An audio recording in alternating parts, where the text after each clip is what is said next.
Hello, welcome to Cinema Savvy, and no, your eyes don't deceive you. This is not a Nolan video. It is an exception to the rules today. But there has been a lot of news going in the comic book universe, especially DC. It was the DC Fandome yesterday. It was an 8-hour, I believe, live stream that went all throughout the day, and they basically just dumped all of their movie news, everything they've got currently coming out, everything they've got coming out in a few years' time, everything from the new Batman film in 2021, Suicide Squad, Wonder Woman, everything in between. It was all just kind of dumped yesterday. There's your news. You know, there you go, geeks. There's all your news. And we're basically going to be going through it all today. We've got a huge schedule. It's probably going to be a very long show. We're going to fire through it as quickly as possible, but we're just going to be giving our opinions, our thoughts, and not just on the specific things, but what this could mean for the future universe or universes. Now, this is going to be a thing we'll be talking about, this whole multiverse thing they've got going on. But there's definitely a lot to talk about. It was actually a really interesting live stream. I think it was actually, it was really cool of them to throw that together. And I think they did a pretty damn good job of it. Yeah, absolutely. I'm with you on this. I think with DC, obviously, with this, the way this has been, every convention to mankind was cancelled. We saw San Diego announce they were going to do San Diego Comic-Con at home, which didn't work out because DC said many months ago, we're going to do our own online convention to talk everything. And by everything, they actually meant it. I thought this would be like 1 or 2 panels done. No, it was an entire day. They had to split it. It was going to be like a 24-hour stream. I think they've pushed the comic thing side of it a couple of weeks away due to some internal DC procedures. So we'll get into some of that towards the end because it was nice to have a different concept that's been executed well. And I guess, you know, we'll get to the end. We'll have a sort of roundup on our thoughts from the DC Fandome.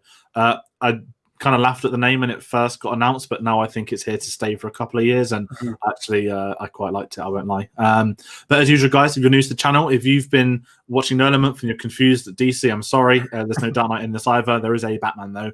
But if you're new to the channel and you haven't been watching, we're doing a very special Christopher Nolan month in terms of Tenet coming out on Wednesday here in the UK.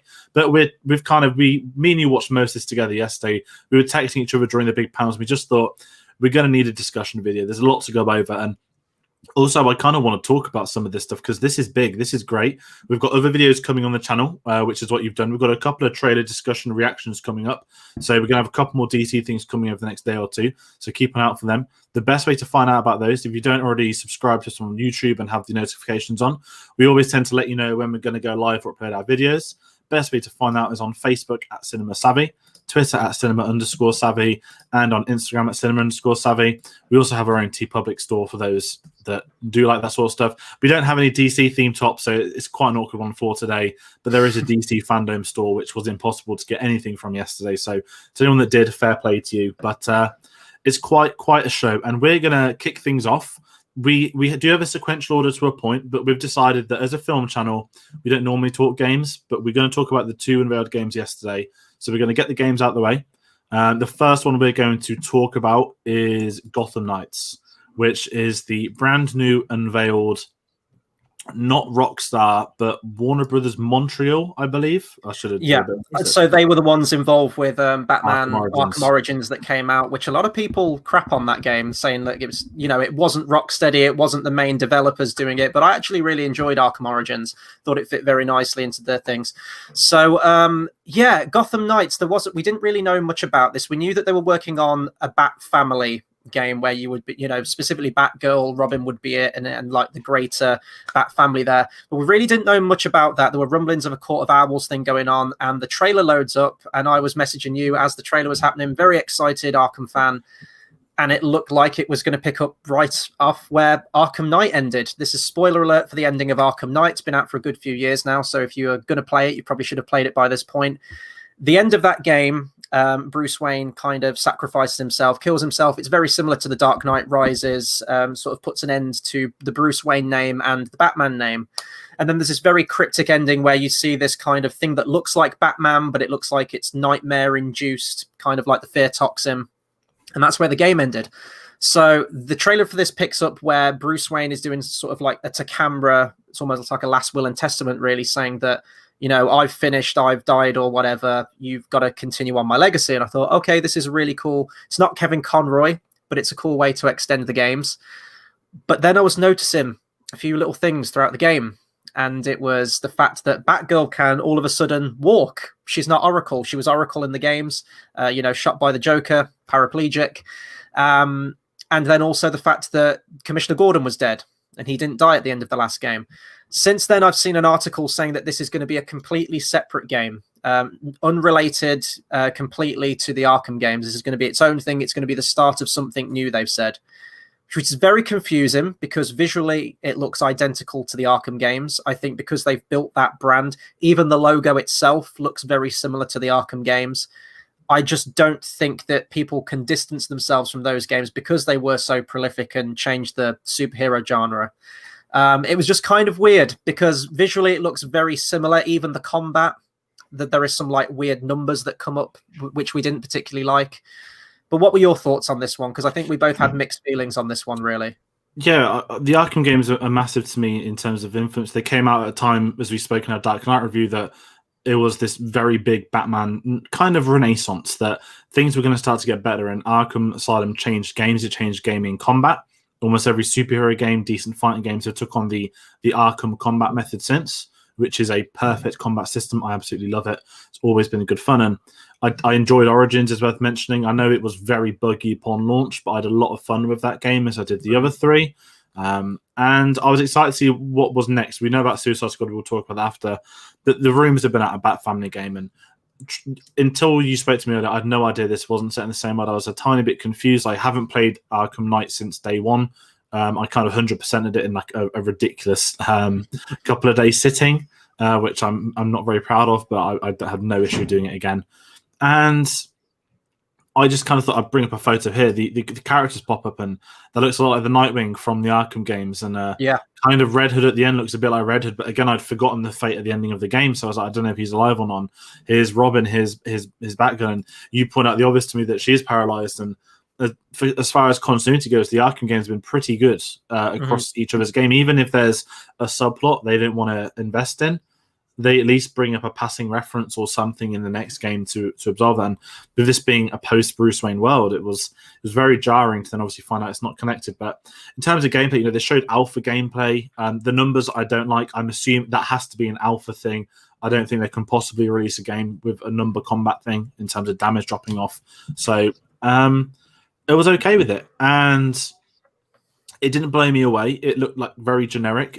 What they have said, which I do like the intrigue with, not that I'm going to play this with anyone, you can play this 2-player. There will always be, I think they said, about 2 characters present of the 4 for you to carry on with. We'll get to more on that in Suicide Squad game, because that's clearly taking that to the next level, actually. But the big thing with this means the Court of Owls being a main villain. When the New 52 launched, which was probably the best thing DC did since the late 80s, the Court of Owls were new villains. And they were a very weird bunch. I'm not going to say I remember them. I remember reading them, but it was nice to have a different kind of villain in Batman. And to me, they've always felt like something which wouldn't work in a film, but would work in something like a game. So I'm intrigued for the villain dynamic, but I'm very curious for the rest of it. I do want to see some more before I pass judgment. I mean, you kind of made jokes at they've got Mr. Freeze, and we speak about things looking like the Arkham games. Mr. Freeze was a carbon copy of the Arkham things. We're going to talk a lot about multiverses tonight, which is a big thing for DC now, if you didn't already know that. But the Gotham Knights, I'm interested. I will play it. I will buy it. I like these games. If it's out on PS5, we know it's got a 2021 release date, so it's not too long to wait.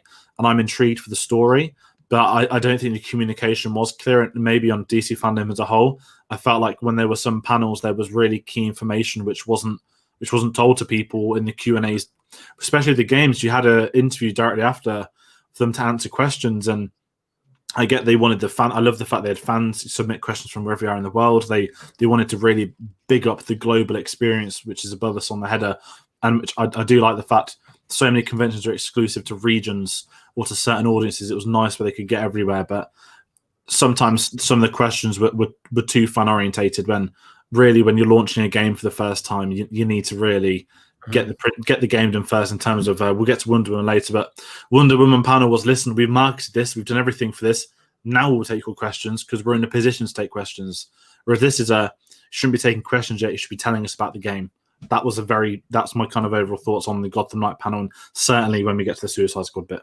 Yeah, I think the last thing I'll say on the game is that I think people would have liked the option to play as Batman and the rest of the Bat family, I think, excluding Batman, especially because we've played as him so much, and he's the funnest character to play as. I think that's probably going to turn a lot of people off. I think they're banking a lot on these 4 characters, and hopefully it pays off.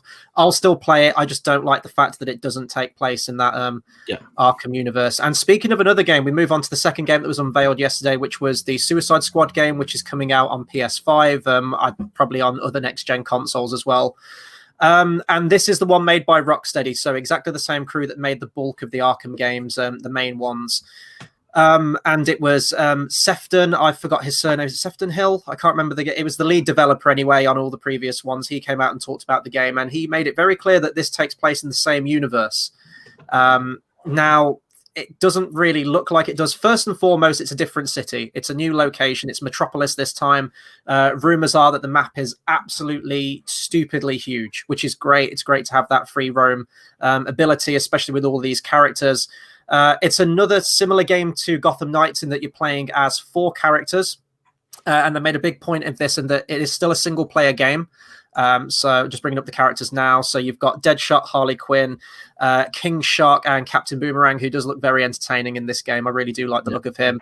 This was just a cinematic trailer show, so it didn't really show any core gameplay. It just showed some videos, but you get the impression of what kind of game it's going to be. And the title change, I guess, because it was dubbed as Kill Superman, if I believe it was Suicide Squad, Kill the Superman. It's now Kill the Justice League. So I think they're just going to throw every single character they can into this. And then if they want to branch this off into something different afterwards, they can do. But I like the option that it gives you. You can still play it single player. And kind of like, I think you mentioned it when we were talking yesterday, the GTA 5 aspect where you can sort of change protagonists. I think that'll work well. But you can also play it as a 4-player co-op.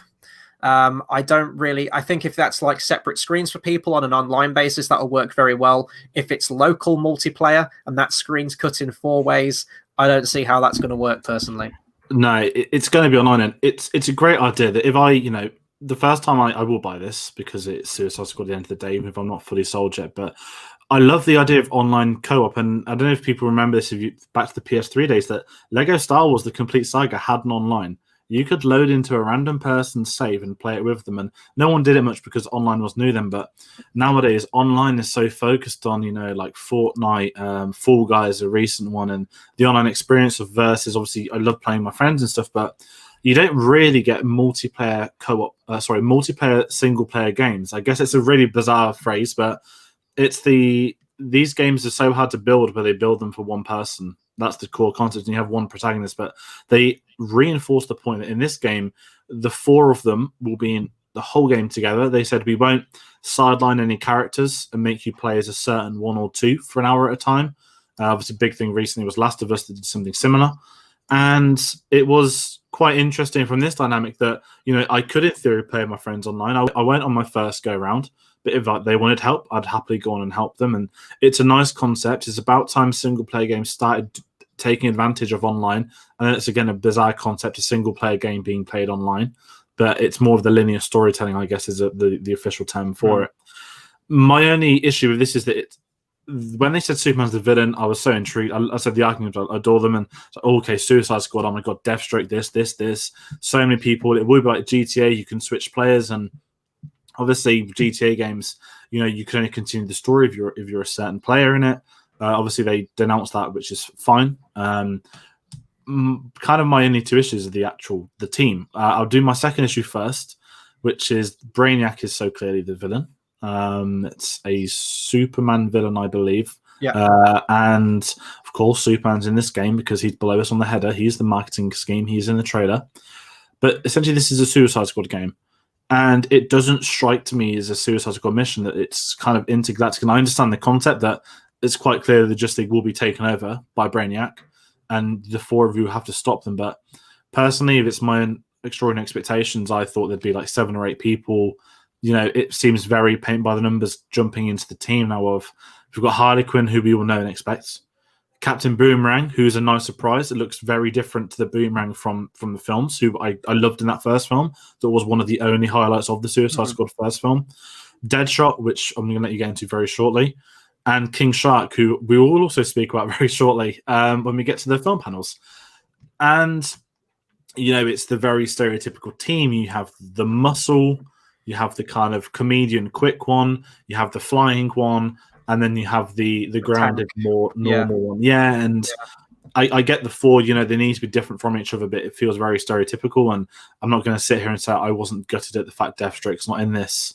I'm traumatized that Deathstroke's not in this. Not that he was, a key member of the Suicide Squad. It's just when you've had him in the Arkham games, you could have put him in here, but then obviously we can get into continuity, which is I'm going to let you take a lead on. Yeah, so first off, jumping from Deathstroke, the post-credit scene of Arkham Origins was Deathstroke in his jail cell, and Amanda Waller approaches him and basically says, I'm here to talk to you about the Suicide Squad initiative, and that's where it ended, and it was like, oh, fantastic, we're going to get a sequel to this, a Suicide Squad. Whether this is going to be a sequel to Origins, still set before Asylum and everything like that, or if this is indeed set after Night and everything that happened with that, I have no idea, but the continuity is a big thing for me. And as you mentioned, the Arkham games, for the most part, there's been a few exceptions, but for the most part, they've done a damn good job of keeping it all very, very consistent. But the big caveat with this one was Deadshot for me. Now, some people could see this as like, oh, it's a nothing thing, and the game could be very fun, but if specifically the creator said that this is still set in that same universe, here's a picture of Deadshot from Arkham City. And that was the one that was established. I believe he was in Arkham Origins as well as a cameo in that game. That's the Deadshot that we're working with. And let's just say that the Deadshot in this game isn't that guy, but yet has the same completely, the same name and everything, the same alias. He is fundamentally meant to be the same character. And you mentioned this as well, and I completely agree with this, in that the placing of these games is very interesting. It's that I think we're starting to see more of that, the film side of things, bleed into the games. I don't think it's any coincidence that a Suicide Squad game's coming out when we've got a new Suicide Squad film coming out as well, very probably around the same time as well. I don't know if Suicide Squad films next year, if it's 2022. This game's 2022, so it's still a while off yet. But I think that it's all part of it, the little subliminal messages, if you will, or whatever it is, in the collective consciousness. But Suicide Squad will probably be very popular when that film comes out, which means probably increased sales when this game rolls around. And similar characters, as you mentioned, King Shark and a Deadshot that looks more like the film versions and their kind of personality in that. Yeah, and that's normally things that don't annoy me, but it's when you've got the established universe, and I don't want to sound like one of them people that I'm shitting on a game trailer that came out yesterday. I'm sure the gameplay will be good, but like Irish of Gotham Knights, it took them to not announce something at the events to get the truth out, and it can change things. And as you mentioned, the film, these look more like the film iterations. If you really want to get sad and in-depth, Harley Quinn's design is different to the Arkham trilogy too, so I just feel there's a bit of clarification needed there. But it's also the fact that with Suicide Squad, there may be surprises we don't know, but it feels very, very specific to those 4. It feels like you've not unleashed the potential. Now, I'm not going to sit here and tell us I expect like 10 people playing with each other. That'd be incredibly hard. And to create these character models, to put them in animations, absolutely, that is not an easy task. But I think when you're locking it down to these 4, and maybe it's just me, the game I'm sure will be fun, and I will wait for gameplay. Probably E3 next year we'll get an update, because there'll be nothing else between now and E3 next year. But it's in this difficult territory now where they've tried to be their own thing to attach themselves to Arkham. Now it feels like they've jumped back to the film. So interesting predicament, and I'd be very intrigued, obviously, for the Suicide Squad film, which I'm looking forward to. But it's, as you mentioned, it feels like certainly a comparison to the new Avengers game. The open beta was this weekend, and no one decided to play it. And it's kind of like, instead of doing the comic Avengers, they've basically just adapted the film Avengers, but tried to change it at the last minute. So it's not too much like the film Avengers, but you can tell it wants to be the film Avengers. And it's that uncanny valley of it looks like you've recast someone. Yeah, I know that's not your intention because we know it's a game, but it looks like you wanted Robert Downey Jr. as Iron Man. And you've settled for another voice actor who obviously we knew we wouldn't have Robert Downey Jr., but you've changed a couple of things in the design. And again, going back to that photo, I feel like we have that Deadshot more so than any of the others. Captain Boomerang, he's got like super speed in this. That's new. That's something we haven't had. But Harley Quinn, again, it's so different. But like I said, I'm going to sit here and sound like I'm moaning. I'm not. But it's kind of, for me, that was really looking forward to this game. And I don't get excited for games that often. You know what I'm like. I like to play my console games, but when it comes down to sort of linear stories, I'm very, very specific about what interests me, what I'm excited for. And I'm gonna say the jury's still out on this. That's probably my best final thought for this, is that the jury's still out. I'm not sold yet. Obviously, gameplay could be very different.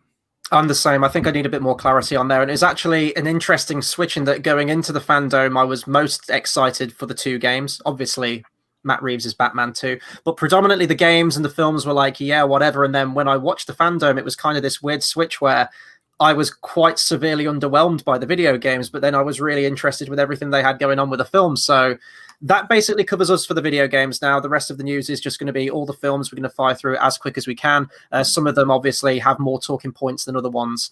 We're going to start with Wonder Woman 1984, which I believe is still coming out this year. Is it September, October time, I think now? October the 2nd, they've kind of penciled in, and they the big one of this, I guess we can say, is me and you both loved the first trailer, the 80s song, the design, the era they're going with.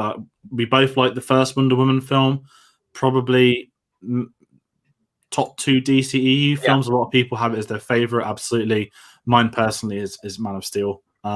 Various reasons, different reasons, but Wonder Woman was a step in the right direction for DC. I think it's a really big thing to get into. And we're kind of giving our thoughts on DC, and it's nice we haven't spoke DC for so long, and in such a big concept. We normally do like a very vague Comic-Con roundup of Marvel was better this year, but this is DC only, and I was looking forward to this. Pedro Pascal as a villain. I wasn't too fussed on Kristen Wiig. I don't know the Wonder Woman mythology, but I enjoyed the first film, and I was intrigued for the 80s setup. Now, bringing back Chris Pine is a weird one, which I'm not sold on yet, which obviously we're going to find out at the cinema what happens with that. But in terms of the fandom, before we get into the trailer, you do have a reaction coming. Yes. So that, do to stick around for that. Chris hasn't seen it. I know he's not seen it. And I'm going to kind of vaguely say that this panel as such, there wasn't really any news. It was more a Q&A with fans, which is nice. Again, it's the Globe experience. It's all about the fans, and I get that DC did that. At this point in time, they don't need to market the film. They've done the trailers. They've done a marketing campaign. People that want to watch this are going to watch this regardless. It's been in cinemas for months. I'm sure we'll get this trailer on Wednesday at Tenet. And they had Linda Carter come on and do a talk with Gal Gadot, which was a pretty nice touch. I'll give them that. But then they dropped... Patty Jenkins said, we know what you're here for. You're here for the trailer. And we were. I don't do sort of reactions as such. I'm not going to delve into it as much as you would. And I know you've got the reaction video coming, so I will say hold out for that. But it didn't hit me like the first trailer did. I didn't have the excitement and buzz. It felt very, very generic. Kind of actually gutted that we had such an incredible... I'd much rather have had a generic first trailer and then the crazy 80s second trailer. The posters have been beautiful they've done for this film. The marketing has been great. Just this trailer really let me down, and the main thing I'm looking forward to again is Pedro Pascal in this film. He looks like he's having a fun time whenever he's talked about it in press. In the trailers, he looks like he's having a good time. And this trailer, it just didn't hit me. And I know a lot of people love it, and that's absolutely fine. I'm not sitting here, and again, sounds like I've been moaning for 2 games and film straight, but I wasn't blown away. But I also kind of knew that DC Fandome wasn't about Wonder Woman. I know it's a part of it, but they don't need to sell Wonder Woman like they need to sell the other things. And when it's first upon the schedule, it's not designed to be this is what everyone's going to speak about for the next couple of weeks. It's not the main event. This was, let's get it out of the way. The film's coming soon. Again, more of a Warner Brothers thing than DC. Reiterated once more, only in theaters. Obviously, with coronavirus, bit of tension, certainly more so in America right now than England in terms of reopening cinemas and whatnot. Warner Brothers summed up as the only company that has said only in theaters, ! Everyone else has just done the normal releasing, but Warner Brothers is very persistent in only in theaters. So we do expect to see this on October the 2nd when it does get released. And I do want to watch it, and I'm looking forward to it. But I don't think this trailer just had the gravity. I was already sold on the first trailer. Maybe that's a better way of putting it. I was sold on trailer 1. But trailer 2 was just like, okay, that's what I would have expected. That's nothing out of the ordinary. Yeah, no, I'm completely the same. I have seen all the trailers now. They are all recorded, ready to go. I'm going to be editing those over the next couple of days. Batman is edited. Wonder Woman I still need to do. So I don't want to talk at great length about it because I am going to save that for my reaction video. So if people are curious about my full thoughts on that, go and watch that in the next couple of days. Suffice to say, I completely agree with you. I think the first trailer, it had that music, it had the editing, the perfect timing, and it really did get you jazzed. And I think that the Blue Monday song, one of the best 80s songs, it really fit very nicely into that trailer. This one, you just kind of had generic action music, which you could put on any action trailer, like nondescript music. Just fight sequences, most of which we'd seen before. However, we did get a sort of a better look at Kristen Wiig's character of Cheetah. Again, I don't want to go into full thoughts, but I was kind of getting 2019 Caps vibes from it. I understand that's the character of Cheetah, and I don't know how else you could put that on screen, but it has made me very scared if they do decide to do a live-action Thundercats movie at some point, if that's going to be what it looks like. I'm looking forward to the film. It is one that I am definitely looking forward to this year. I did enjoy the first one, and I'm more excited to see how this 80s kind of sheen, this 80s vibe to it, and the style of it. You mentioned the posters and everything like that. It looks the film itself looks beautiful, so I am really looking forward to it. But I'm like you, I don't know many of the villains. I don't know the great mythology around Wonder Woman. Honestly, they could have left it at that first trailer, and I'd have been sold. You could have just left it at that. I'm down.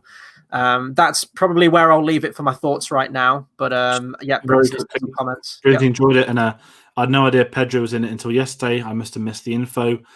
It doesn't look like him. I know he's in a fat suit, and we'll talk about fat suits later when we talk about Batman and Penguin. But very different. So I'm looking forward to that. Any guys watching at home, do comment along. We'll bring them up.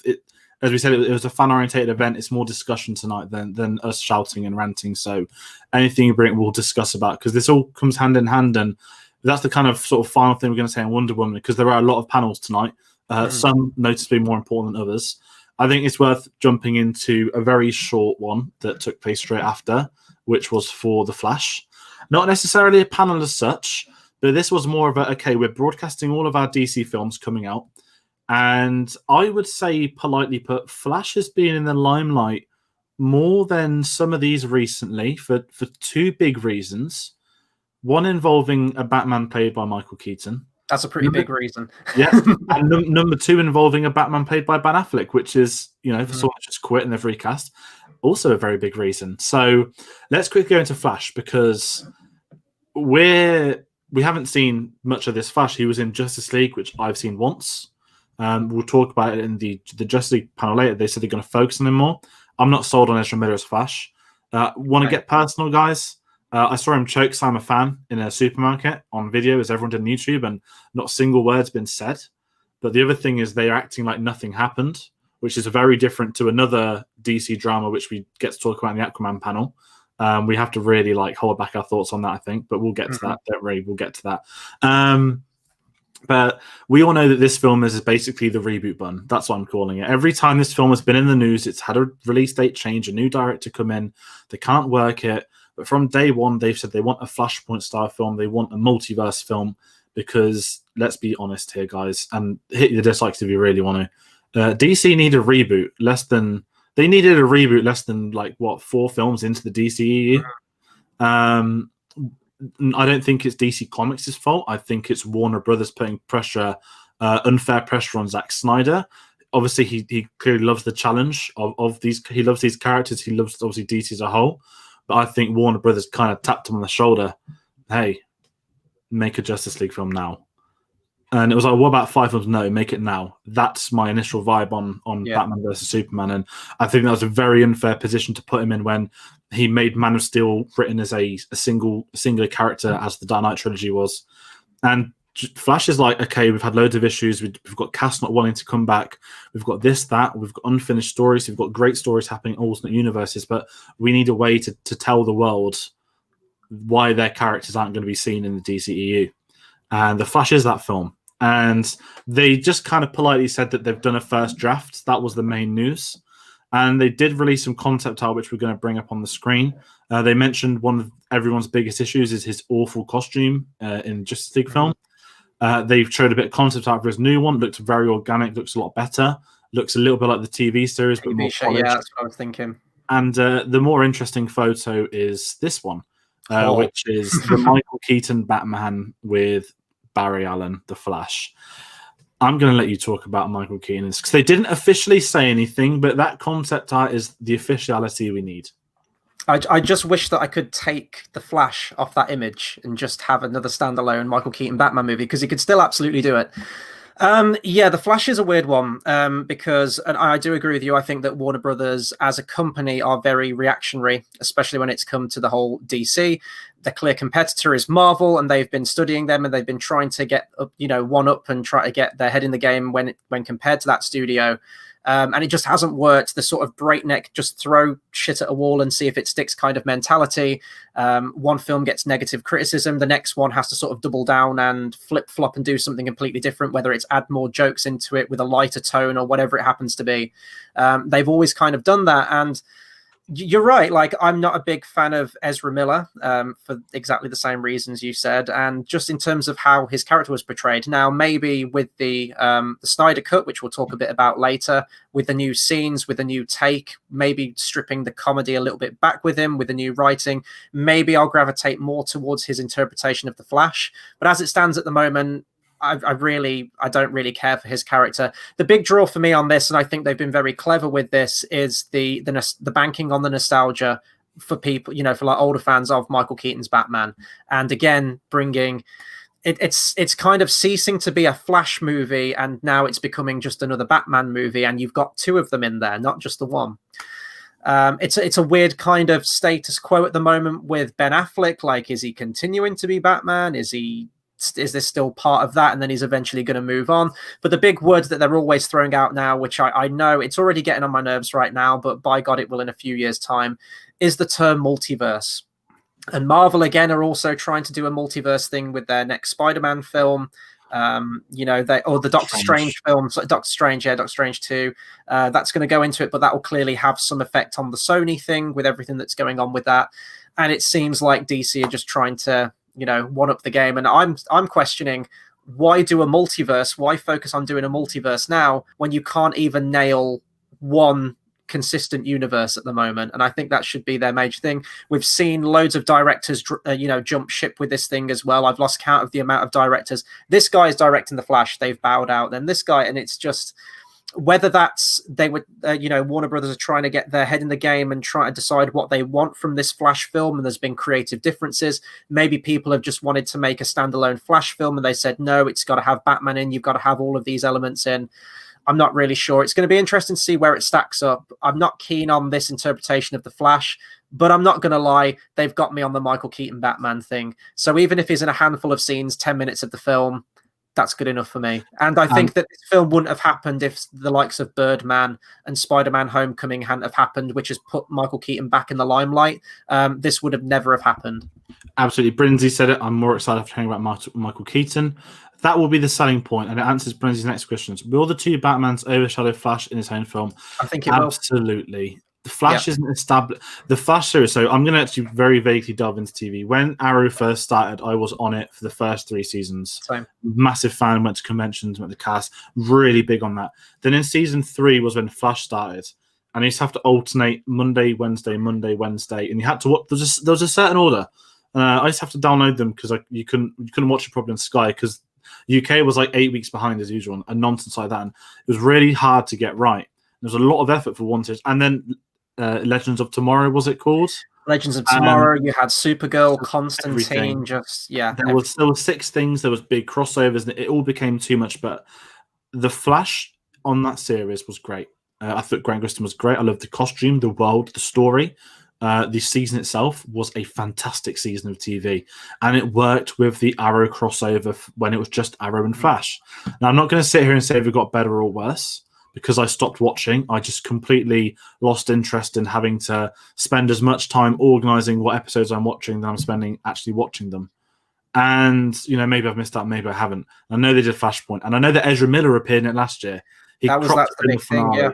And it was comparing the suits when, obviously, the Ezra Miller suit looked better because it was a film budget suit on a TV budget set. Of course, it stood out, but that was the beginning of the multiverses, and it's a very tricky doorstep. It's a very hard thing to get right. We haven't even seen a Marvel are going to get it right, because, as you mentioned, to me that plays more into Sony want to do this. We need to write someone out we've got to get rid of this character, and that's my worry. And this feels, as you said, this is the reboot button for something that hadn't took off in the first place.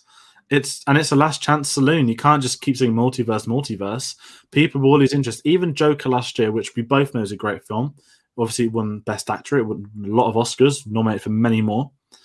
And you still get people thinking, is he going to fight Rob Pattinson next year, which we'll get to. Of course he's not. But it's not clear to certainly the general audience that not everything is connected.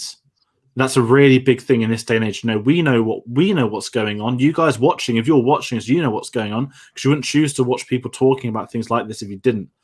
But the people that are going to see a TV trailer on 30-second ad break and be, I want to watch that film, they're not going to know the bigger picture. They don't know the behind the scenes. They just know this is a Joker film. So why wouldn't he be in the next Batman film? Yeah. And it was the same as Batfleck. There was a Batman within 4 years of a previous Batman. Everyone's like, why isn't Christian Bale back? And it's really hard. People forget the power of the general audience. And DC do that more than Marvel. Marvel know who they're catering to. They know they can cater to them. And they don't try and make things too difficult. Whereas DC are in an awkward situation. And the director changes on this do worry me.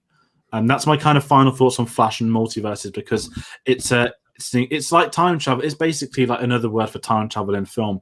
If you get it right, you get it right. If you don't, people will scratch their heads and you've lost them. Yeah, and I think it's confusing as well, because I remember when Arrow and Flash first started, people were saying, well, can't you just draft these characters into the Justice League and just delve into the TV realm? And DC, Warner Brothers were very flat out, no, we're not having TV characters in this. And now we're having full-blown crossovers, and now this whole thing with multiverse. To me, it seems like DC Warner Brothers are using the multiverse angle as a get-out-of-jail-free card for a lot of the missteps, whereas Marvel, it's been organically built up to over X amount of films, and it's going to work into the greater plan. Maybe it will for DC as well, but just break it down. You're going to have a Keaton Batman, Ben Affleck Batman still around for not just the Flash movie, but also essentially what's going to be a brand new film with the Snyder Cut coming out next year. And you're also going to have Robert Pattinson. You can have 3 Batmans, live action Batmans, happening all in tandem with one another. And I agree with you. I think that's going to confuse a lot of people. I think it's going to get a little out of hand, but we'll have to wait and see. So I'm not too keen. I'm intrigued. If they can pull it off, fair enough. But if not, that could be, everything's riding on that movie. I think they're wanting that to sort of branch everything off after that point. We'll have to see if they can do it. But I think we should move on to our next point. We've got a lot of films to talk about. We're moving on to the Suicide Squad, which again almost feels like a soft reboot to me. Not just in terms of the name. You had Suicide Squad and now you have The Suicide Squad. That's clearly like the whole the Predator thing. Just put the at the start and it's a completely different film. James Gunn directing this one. So jumping ship from, well, he's still doing Guardians of the Galaxy 3 after that whole set 2 that happened over there at Marvel with Disney and everything, but he is directing this. You mentioned, I didn't know this, but he's read every single issue of Suicide Squad in preparation for this. It's clearly a property that he loves. I can absolutely see it being completely suited to him and his style of comedy. And Warner Brothers are very smart. He's dealt with those ensemble comedic, sometimes vulgar kind of characters before. So I think he's a perfect fit for this. And we only got sort of like a behind the scenes reel as like a first good glimpse at it. There wasn't any sort of full blown trailer for it, but we did get some new costume changes. The costumes in general look like finally Warner Brothers are embracing the fact that, yeah, we are making comic book movies and this is what the characters dress like. There's no muted colors in this thing. There's no sort of embarrassment about making a Suicide Squad property. They are full on embracing this. Harley Quinn's new outfit looks like it's very much reference to the old classic red and black costume that she had, which I absolutely love. And the fact you've got characters like King Shark in it, which I didn't realize was going to be voiced by Taika Waititi. That's all you really need. It's not confirmed, but Taika's in it, and that was the only character that they didn't attach the actor to. So we can probably assume. I can see that happening totally, and that's basically all you need to say, and that's going to set the stage for what this movie is going to be like. What was interesting to me is that I misheard him. I thought he said that this was going to be a 70s war film, and you know, in terms of the influences that Matt Reeves talks about with Batman, a lot of 70s films. The Joker, when that came out, a lot of 70s films were the influence for that film. I thought, are they all just going to go like full-blown period pieces, like back to the 70s? It looked like it was something like involving Vietnam with this thing. But I think it's just in terms of the tone, that's what they're going to try and go for, is kind of have that backdrop to it. But it is still going to be a modern day film, because otherwise Harley Quinn would be like 70 or, you know, late 60s, 70 or something, which wouldn't make any sense. Oh, sorry, that's my bad. I'm so excited for this film. I was good. We were doing our Interstellar review when the panel happened, so we didn't actually get to do the shenanigans and see all the cast. The photo of like 18 people on the screen as well was just incredible. And there's ensembles, and there is an ensemble with like 1 million people. This is like end game level. And the best thing, the behind the scenes video was great. I saw that straight away, and I didn't treat myself to the cast. They're calling it the casting call, aren't they, or something like that? Where they basically did an animation to, you know, it'd been rumored for so long who the cast were. It was rumored X was playing Y, this was that, and there was all set photos, but nothing confirmed. And they just, it was like a 2-minute trailer. And you know what? I'd happily have this play in cinemas, because it just basically had the actors and who they're playing, but it was kind of like a couple of seconds per person, just so you could get a very basic vibe. If there's actors you like, actors you didn't expect to see in there, they're all cropping up at some point. And certainly one thing James Gunn guaranteed when he was working on Marvel, we got to take our minds back to 2014. Marvel was still big, but at the time, Guardians of the Galaxy was the hardest film they did, because who was familiar with the talking tree and raccoon? You know, it was Marvel in space, and it was this whole new world, and James Gunn delivered that perfectly. He had the right kind of soul. He could handle the cast. The comedy was perfect. It was exciting. It felt new. Watching this for Suicide Squad, as someone that absolutely despised the 2016 one, and I'm not going to pin the blame on David Ayer either. I'm not going to say release the Ayer cut either as well. We need to get rid of this kind of thing. Brinzy mentioned a comment. I wasn't a fan of Suicide Squad. I have faith in James Gunn to deliver. Yeah. Absolutely. Obviously, the Marvel situation was very, very weird. Marvel had every right to do what they did, but that was a Disney decision more so than Marvel, because things were apologized. You know, we're not going to get into the politics of it all. Very weird to look into for yourself, but there was understanding of why decisions were made. And there's also criticism of a silly decision that was made. And in that gap, along comes DC. Hi, James. What would you like to direct? Because he's a great director. I love the Scooby-Doo film as well. That's worth mentioning. Me too. And he picked Suicide Squad, and everyone probably should have like, oh, Suicide Squad. We've kind of just had one of them, and it wasn't that good. And, you know, again, I'm not blaming David Ayer. Look at trailer 1, look at the color palette, look at the song, look at everything they did in trailer 1 of Suicide Squad, and then look at the final trailer. It was a monstrosity. Reshoots, everything, absolute garbage. Haven't seen it since the cinema. I have no intention of ever watching that film again, but I might in the build up to this. This feels like a soft reboot. It's kind of like, okay, I enjoyed these characters, so they're going to come with me. I'm going to pick them out, take them along to my Suicide Squad film, and then I'm going to, as we mentioned, he said he read every comic ever made. He clearly went through every comic, because there is a character I've never heard of called Polka Dot Man, who is in this film. Oh my days! I didn't realize he was in this film. Yeah, he's in this film. I can't wait for this film now. He's a Batman. Yeah, Polka Dot Man's in it. Then you've got like Nathan Fillion playing this silly thing. James Gunn's brother's playing a Weasel, some kind of thing.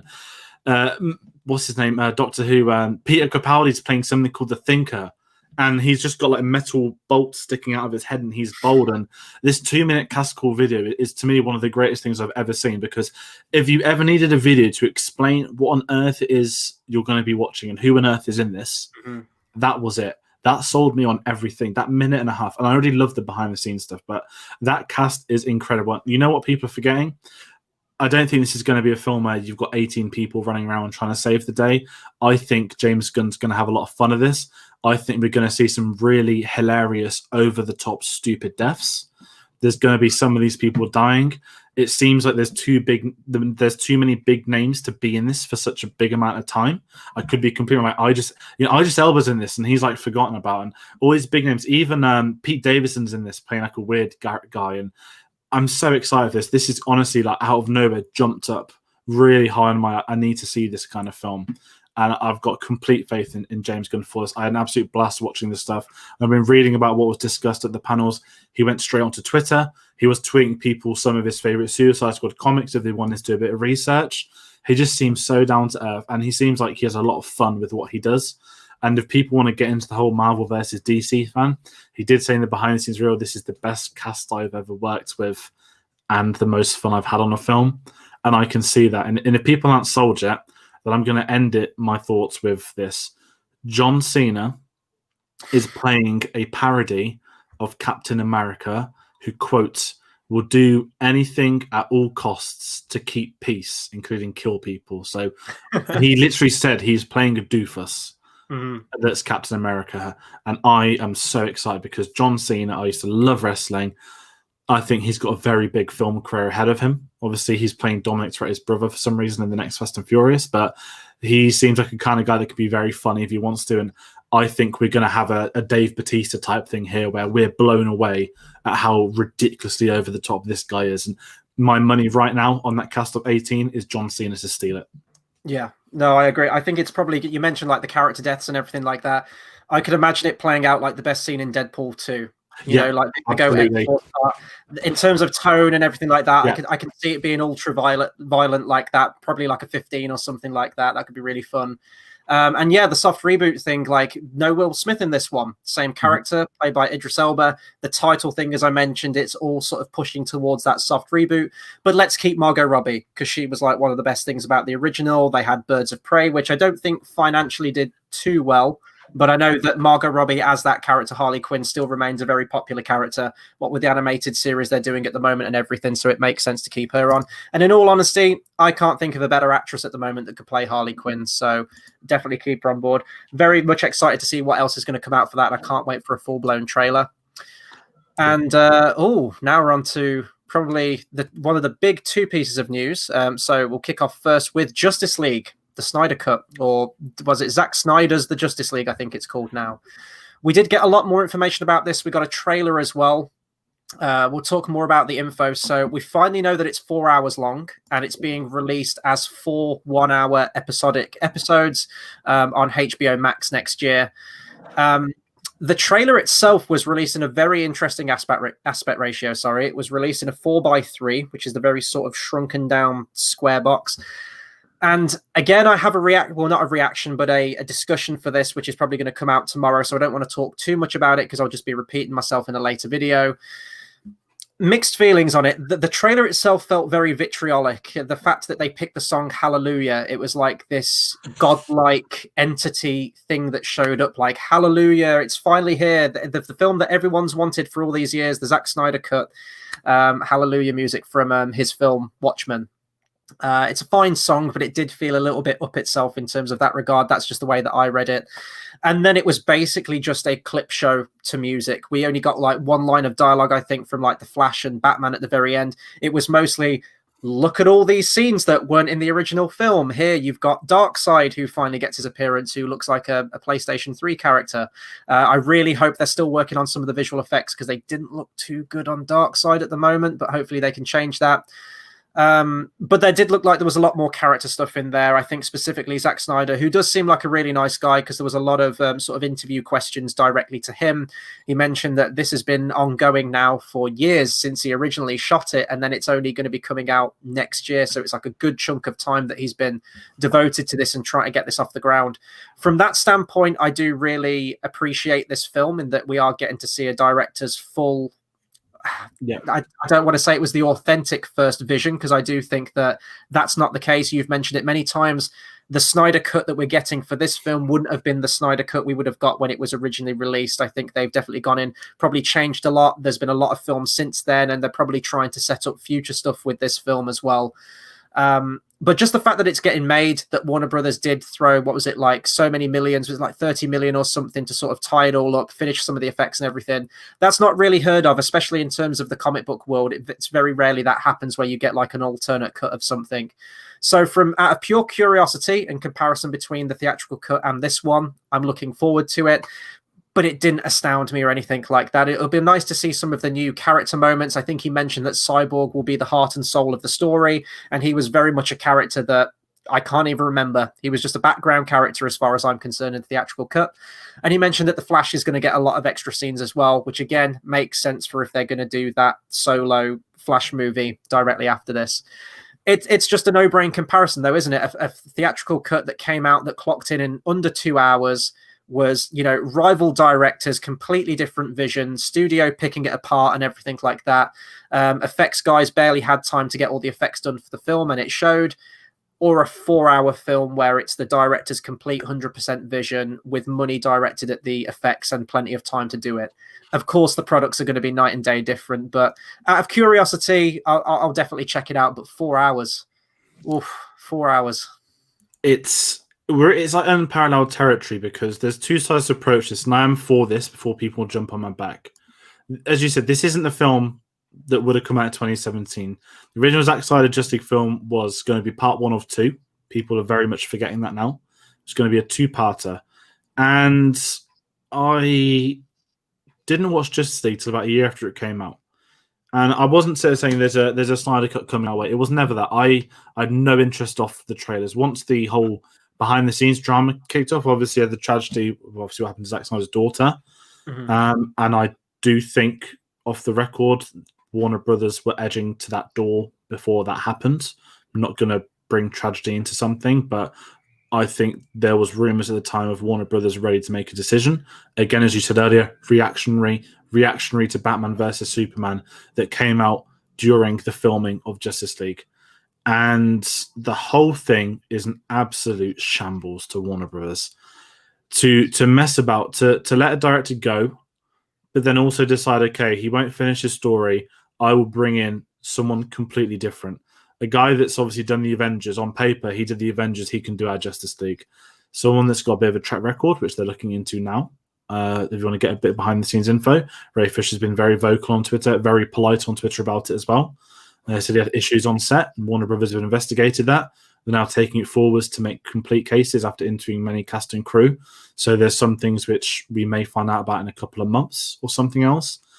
But the whole thing was a mess, from Mustache Gate to the red filter at the end to the awful comedy to the juxtaposition of scenes. It's still, again, I didn't even want to call it a film. I think you always said it's like a combination of scenes. I think that was always the description. And when I watched it for the first time, I remember messaging you and Tate throughout, laughing. But you could tell what was a Snyder scene. You could tell which was a Joss Whedon scene. And that shouldn't overshadow a production ever. The fact they've got the Justice League who on paper, and I will say this on record as a Marvel fan, DC has always had better comics. They've always had better games. They've had better TV. Up until the MCU, they had better films. And they dropped the ball big time. There was no denying that. And the whole thing is a catastrophe from Warner Brothers' point of view. And we sit here in 2020. I'm going to hold my hand up. We all laughed. Snyder Cut, ha. We all laughed because, protest outside Warner Brothers Studios, protest on the anniversary release date of Justice League and everything. This should never have been made. And that's polite. And that's not me being against this. This situation shouldn't ever be a thing because of Warner Brothers. How you can mishandle your arguably biggest property, because Batman is in this and he's their biggest property, how they could encourage off this, Ben Affleck quits. First, they take director off him. Then it's you'll write it. Then it's you're not writing it. You're just starring to then nothing. To obviously now we're getting the Batman, very different conversation. And obviously he's had issues outside of that. He looks like he's on the mend again, which is great. But this whole thing is a charade. It's an embarrassment. And I sit here saying, I didn't like Batman versus Superman, but I want to see this 4-hour cut. And I'm not going to sit here and say it's my favorite trailer in the world. Absolutely not. I didn't like the aspect ratio. I appreciate they wanted it to be like IMAX, but if they've hyped up HBO Max as the people that are going to be funding this, as this is where it's going to be released across 4 episodes, a 4-hour miniseries, it isn't viable to continue this is the theatre experience. It's not people going to be watching at home on a streaming service. I don't think the whole thing will be 4x3. That would be insane. But I respect the fact that Zack Snyder had a vision, and we're now going to see that, albeit 3 years late. Not many directors who get shunned. Bring up David Ayer as an example again. I said I wouldn't say release the Ayer cut. We all know he was royally screwed over on Suicide Squad. For their own sake, one of the reasons why you think they'll never do it, because they've got a James Gunn Suicide Squad coming out, and the last thing they want is it to detract. If Joss Whedon's Justice League had been the Avengers, if it had made $1.5 billion, if the critics loved it and fans loved it, there wouldn't ever have been the hashtag. And if they had, it would have been of 10 people. But this is unparalleled, and I don't think we should ever have to see something like this again. And as I said, Zack Snyder, I've liked his previous work. He was very vocal. He's bringing up Watchmen a lot in the questions of people. He was interviewing people that big on the campaign for this, which I respect him for doing. I think he kind of hinted that one of them's already seen it, because there was rumors a couple of months ago that he showed it to a lot of people. Jason Momoa had seen it, some fans, some producers, and I think the guy who we interviewed, one of them, said that he'd already seen it. So, this is something he obviously worked on. He hadn't done a film since. Post Batman v Superman, in theory, you could say he's been working on this since. Well, did Batman v Superman come out 2016? Yeah, I think so. Yeah, and obviously straight onto Justice League after filming that. It was back to back with each other, and this is something he's been working on for 4 years. And for his own sake, I really want this to be good. But as you mentioned, that the trailer was more so, these are all the things we didn't get to see. I remember when filming started, they hyped up this big football game that we saw nothing of. Cyborg was going to be integral, and we got nothing. Ezra Miller didn't do much. If this is the film or series, whatever you want to call it, to kind of reshape DC, then I respect that. And if it does take them to a new direction, I respect that. And if it is great, I will own up and say it's great. I'm not fully sold on it yet. I'm sold on the idea, not the execution. Falling in line of DC Fandome, you had my attention, now you have my curiosity, but you don't have the sort of signed seal and stamp. I think for me, like, the last thing I'll say on it as well is that these just aren't my representations of these characters. I think for a lot of the characters, they've completely missed the point of them. I think Zack Snyder, and again, he seems like a lovely guy. I'm not going to harp on the guy or anything, but he was saying, all of these characters are loners, and I'm like, well, you can probably argue that for Superman, and you can argue that for Batman, but not all of them are loners. You can't treat them all like that. They're not all these miserable, down, brooding, angsty people. They're just not those characters. And again, like when we had the trailer and you've got Jason Momoa walking out in slow motion, ripping his top off and swigging whiskey and throwing it into the water, I'm like, that's not Aquaman. So I'm always going to have that disconnect to it, I think. But I agree with Brinsley's comment here. I'd rather it be 2 parts, which of course it was originally designed to be. So you could have 2 2-hour films, or 1 long movie with an intermission. I completely agree with that. And I don't know whether this was shot as a 4-hour movie and they're going to have to try and rejig things and move things around to structure it like a 4, because you've got to have like a 3-act structure per episode, not just as 1 long movie, like your beginning, your middle where all your action takes place, and then the ending where it trails off. You're going to have to split that up 4 times, and it's going to have to rise and fall and end on a cliffhanger for the next episode. And I don't know how they're going to structure it. It'll be interesting just as an experiment to see how it turns out, whether it will play better as a film or whether it will work better as a TV show, or if that's just to get more subscriptions for HBO Max, if it's going to be released 1 per week. My kind of closing remark as well is fair play to Zack Snyder for bringing this up. International, we have no idea what's going to happen with us next year. He said internationally, we are working on ways to get it into your countries. To me, that says it could be on TV, it could be at the cinema, it could be a 2-parter. To me, it's very unclear. To me, what that signals is that HBO Max won't be in England when this film gets released next year. So at least he was a bit honest with that, because as we mentioned, this is a global thing. So many times at conventions and news reports, it's like, oh yeah, this is coming out next week. You check the UK calendar, it's coming out in 3 months. And then they want to sit there and take pot shots that we're getting 10 days early. They can go, fuck themselves. So I'm curious to see what their release angle is here and at many other places in the world. Obviously, the world's going to be very different next year based on current circumstances. So obviously, we know our cinemas are fine as at the minute. It could come back and bite me. So I'm intrigued to see what they want to do. I reckon it will get a TV deal here, but it will be like Sky Atlantic or something like that. Yeah. But either way, we've got another year. I reckon there'll be a trailer at some point. We don't have a release date. It could be like November 2021. Let's hope not, because that'll be Batman's release date. But be pirate hats on, folks. No, not that we're condoning piracy, but I mean, come on, if you're going to make us wait that long. I pretty much said everything I can on Justice League, but there will be a video coming out in the next couple of days with me talking more about it and talking about sort of like scene by scene. But let's move on to the next one. It's a very short. Oh, okay, we're moving to this one. Are we gonna? Oh, my bad. Let's leave that. Ignore me. Oh, let's just talk about Black Adam. That's completely my bad. We don't. Essentially, guys, I don't mind jumping in. The biggest news was they unveiled a logo, but you can't get the logo in ping format yet, which is why we don't have a good background for it. So that's the introductory part to the panel. Black Adam. This is a character / film that's been in production for years, right? The Rock's name has been attached to this for as long as I can ever remember. He always kept saying he wanted to do it before he was ever cast. He was always like, I'd love to do a superhero film, but Black Adam. That was always what he said. And obviously Shazam came out, which we'll talk about for like 1 minute later on. And I think we both enjoyed that, right? It was a bit different. I really enjoyed Shazam. I've only seen it the once, but I very much enjoy. I'd like to go back and watch it a second time to see how it holds up. But it was a fun film. It felt the most watchable of DC's, and it felt the most. Oh wait, you mentioned all these people are sad individuals, darkness.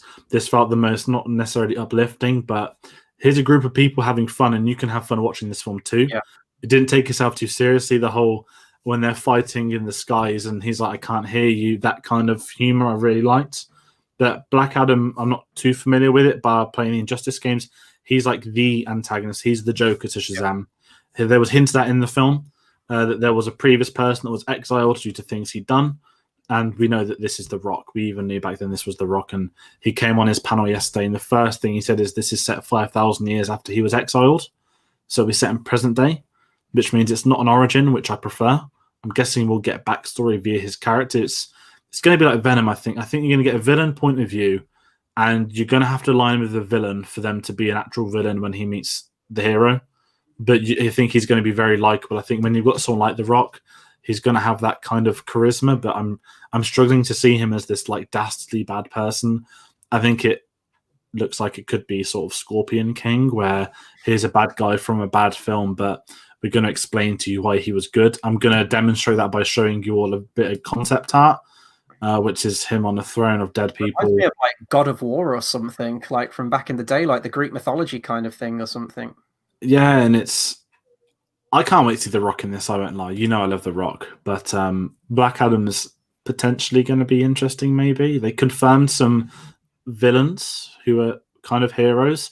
One of them I only really know, which is Hawkman, who most people may have seen across media, but they've announced some other characters are going to appear in this. One's called Atom Smasher, who is basically like Ant-Man, where he's the size of a skyscraper.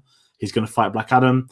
And then you've got someone called Dr. Fate and Cyclone. So you've got a couple of characters they've announced who's obviously going to be in the film. I'm assuming it's going to be a film where they've got people chasing him down. But there wasn't too much. It was more the fact we got our concept art, the first look at The Rock. Very quickly, I'm going to jump to Brinsley before I get to you. Sorry, Chris. You really enjoyed Shazam. It didn't take itself too seriously, which is refreshing when it comes to DC. I think that's a big thing. Yeah, no, totally. And the thing is with Black Adam as well, it's interesting that we had our main hero film. And usually when you have a villain in that, you just sort of introduce the villain into the film alongside the protagonist. I mean, that's pretty much how it's always been done. But the fact that we're getting a standalone film based on solely the villain, it's different if they can make it work. And obviously, like with Dwayne Johnson on board, that his personality and him being a huge box office draw, it makes sense that, or maybe that was one of his stipulations. He'll be like, I'll be in your film as long as you give me a solo movie based on the character as well. That could also be involved in it. I think as long as it tonally it fits into Shazam, I think it will fit very nicely. But there are a lot of other villains they could do for Shazam 2. I don't know whether Black Adam is going to be, if they're going to save him for a while and bring him into it with Shazam 3 to finish off the trilogy, or because they did hint at another villain. I don't know much about the Shazam villains, but I know about this guy. He's a little centipede. He's a little 2-inch worm or centipede called Mr. Mind. And he is like the big arch nemesis to Shazam. So that could be very funny. I don't think you could make a film work on that, though. I think he'd have to sort of be like the brains of the operation. Then you'd have to have the muscle. But I think there are a lot of other villains. I know there's like 3, which could be the names that you mentioned. There's like 3 crocodiles as well that have the power of Shazam that fight him as well. It's very weird out there sci-fi concepts and everything like that. If they can bring him into it and make it work, absolutely. And I know that we'll be talking about Shazam 2. I guess we could sort of let's just do it now. The sequel's apparently called Fury of the Gods, which doesn't narrow it down all that much. So whether Black Adam's going to be involved in that, whether they're going to build up Black Adam in multiple sequels before bringing them both together, I don't know. I'm just glad. My takeaway from this is I'm just glad that we're getting into the Shazam movie, because I did think, is it going to be that one and done, that kind of enjoyable film that they never went back to because they've got 1,000,001 Batman films and Flash and Justice League? Shazam could very easily get overlooked, but I am glad that they're continuing the franchise with it. Yeah, I mean, I remember how much I disliked the first trailers for it. We had the flossing, if you can remember what that is, and all that kind of stuff. And it was really enjoyable. I thought Zachary Levi had like great chemistry. He looked like he was having fun, and it just, like I said, it didn't take itself too seriously. And it's whether you can fit The Rock in that. Because we know The Rock can take himself not too seriously. We've all seen Fast and Furious, but if he's going to play this serious villain, because he's talked about this film a lot, and I reckon The Rock would take this very seriously. And it's whether he can fit into that as a villain type thing, or not that they're going to Thanos him, but are they going to try and make you align with the villain? It's that kind of thing. So I'm intrigued. But yeah, the Shazam panel, it was literally just the revealing of the name of the sequel. So it's kind of intriguing. It's like the whole Godzilla versus King Kong thing. It's okay, he's not rocked up in Godzilla 2 when he might as well have been in Godzilla 2, but we'll have to wait for the third one. But I remember the Centipede thing because that was in the credits, was it, for Shazam? And I was like, what? 'Cause again, when you don't know the lore, you find out new things. And as you kind of said, it's nice to have someone that isn't Batman, that isn't Justice League, that, you know, announce a Batman film. We can name you probably 50 to 100 Batman characters on this on the moment they say there's another Batman. I couldn't name you any more than 2 Shazam characters, 1 Shazam, 2 Black Adam. Yeah, exactly the same. Looking forward to it, though. So, right now, I didn't actually watch this panel, so this is completely uncharted territory for me. So, George, I'm going to be relying on you for this one. But we have Aquaman, and there is a huge elephant in the room that we probably need to talk about first. And the fact that, you know, there was a moment in the Justice League trailer where I was with you, we were watching that, and there's a shoulder shot of her. Very much, you know, it's her, but she's, you know, back to camera. But then they linger on her, and I was like, "Oh wow, well, brave, going there, yeah, very brave." Her name is, of course, Amber Turd. Let's keep that going. I don't care how childish this sounds. I was quite really disappointed when this cropped up in the Justice League trailer, and I didn't watch this panel. This has been from my research this morning. I kind of tried to get a power nap in between Justice League and Batman, but I ended up checking Twitter and I was reading everything. And in the upcoming panel, they spoke about the first one. Jason Momoa wasn't in this panel, which made no sense. And then it made me think he wasn't in the Justice League panel either. So he must have been very busy not to do a quick 5-minute Skype call at some point last month. And yeah, they spoke about the success of the first one, what they enjoyed. They had the director of project, I always forget his name. Is it Justin? He did one of the Fast and Furious films, didn't he? Hang on, you keep going. I'm going to get the name. I can't remember. He's one of my favorite directors as well. They showed James Wan. Oh, Jesus Christ! I didn't get that. Yeah. They spoke a lot about the behind the scenes. They were showing photos. They were showing footage. They were showing how much they enjoyed it. I think it was I always forget the actor's name. Is it Patrick Warburton, who was the villain in the first one? Patrick Warburton is the guy who plays Joe from Family Guy. Different guy, great actor, but different guy. So those two were speaking, and they said the character of the Ocean Master will return in the second film. Which I still haven't seen Aquaman, by the way, guys. I won't watch it on principle right now until someone's been sacked, which we'll get to. But I believe is that the villain? Is that he's the main villain? Yeah, he's sort of. It's very similar into like Thor, where like if Aquaman's Thor, his brother is the big bad guy, Ocean Master, kind of like the Loki dynamic, and sort of thing. And so they confirmed he would return, but they didn't confirm if Amber Turd would return.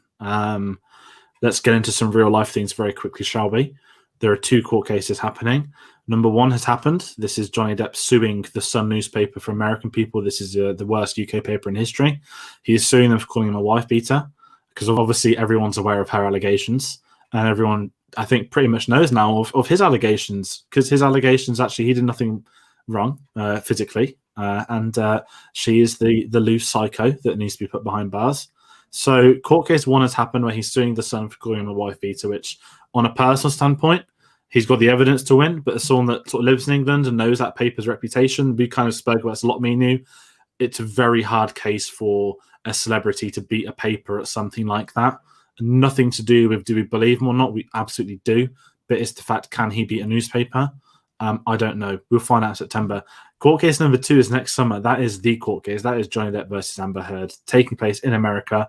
He's suing her $50 million for defamation about his career. Obviously, he's talking about the roles he's lost from this. He almost lost from this, aka Fantastic Beasts and more. We don't tend to do too many real life things. If you guys want to read up on it, I'm saying don't think about it, just do it. It's disgusting when you read into it. you would get the origins of the Amber Turd name. I don't mind telling you all. She shat in his bed, and he decided at that moment he would divorce her. And I'm trying to keep it together. And he texts that to all his friends, which is why it was announced in court. I'm going to politely move on and say Johnny Depp's going to win. The whole world is behind him pretty much now.